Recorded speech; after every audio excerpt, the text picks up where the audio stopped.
mobilité internationale, c'est tout simplement partir à l'étranger. Vous pouvez partir en mobilité d'études, en quel cas vous allez assister et passer des examens dans une université étrangère, ou une mobilité de stage. Vous pouvez candidater pour une mobilité internationale à partir de la 2e année de licence, après avoir validé une année à l'Université Côte d'Azur.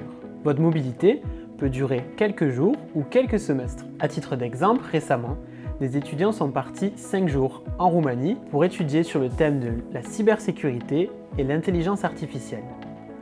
Actuellement, certains étudiants sont à l'Université Laval pour étudier pendant plusieurs semestres. Si tout se passe bien, une mobilité peut être prolongée.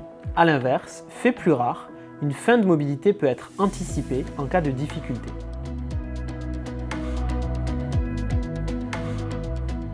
Pour une mobilité d'études, vous devez candidater dans l'année précédant votre départ.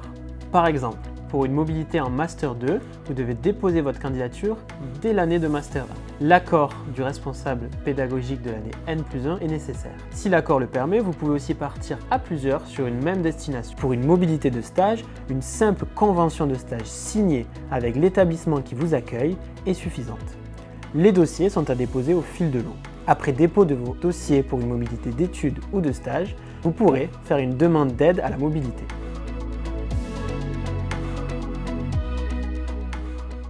De nombreuses destinations sont ouvertes aux étudiants de l'École universitaire de recherche Systèmes numériques pour l'humain. En mobilité de stage, vous pouvez partir dans tous les pays de l'Union européenne et le monde entier. En mobilité d'études, une quarantaine de destinations s'offrent à vous. États-Unis, Canada, Taïwan, Japon, Allemagne, etc. Petite précision, un accord de partenariat est indispensable pour qu'une destination s'offre à vous.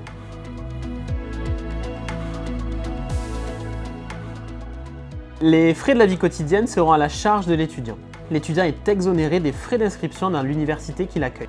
Il payera simplement les frais d'inscription à l'Université Côte d'Azur. Différentes aides financières existent. Il y a la bourse Erasmus, la bourse de la région Sud et la bourse du ministère de l'Enseignement supérieur et de la Recherche.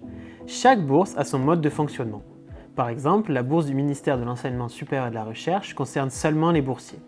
La bourse Erasmus, elle, varie en fonction de la durée de votre séjour et de la destination.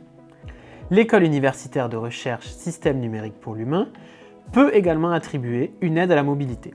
Elle sera calculée en fonction de la destination et de la durée de votre séjour. Cette aide est cumulable avec toutes les autres sources de financement. En tant que doctorant, notre programme DocWalker, financé par l'Académie Rice, soutient financièrement votre séjour dans un laboratoire étranger.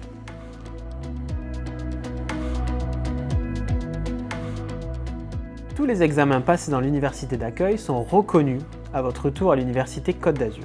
Dans le cadre d'un accord de double diplôme, vous recevrez à la fin le diplôme de l'université d'accueil et le diplôme d'université Côte d'Azur. À titre d'exemple, la mention MIAGE a un accord de double diplôme avec l'université Laval.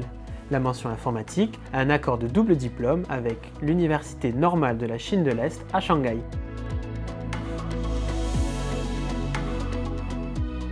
Le premier prérequis reste la motivation. Ensuite le niveau académique, puis le niveau de langue. Chaque université qui vous accueille a des prérequis différents. Mais ne vous auto-censurez pas, la plupart des candidats partent en mobilité. Si une mobilité internationale vous intéresse, quelle que soit l'étape de votre démarche, la première chose à faire est de pousser la porte du Bureau des relations internationales de proximité. Vous serez guidé au mieux pour préparer votre candidature, choisir votre destination et identifier le dispositif de financement le plus adapté, pour un départ en toute sérénité.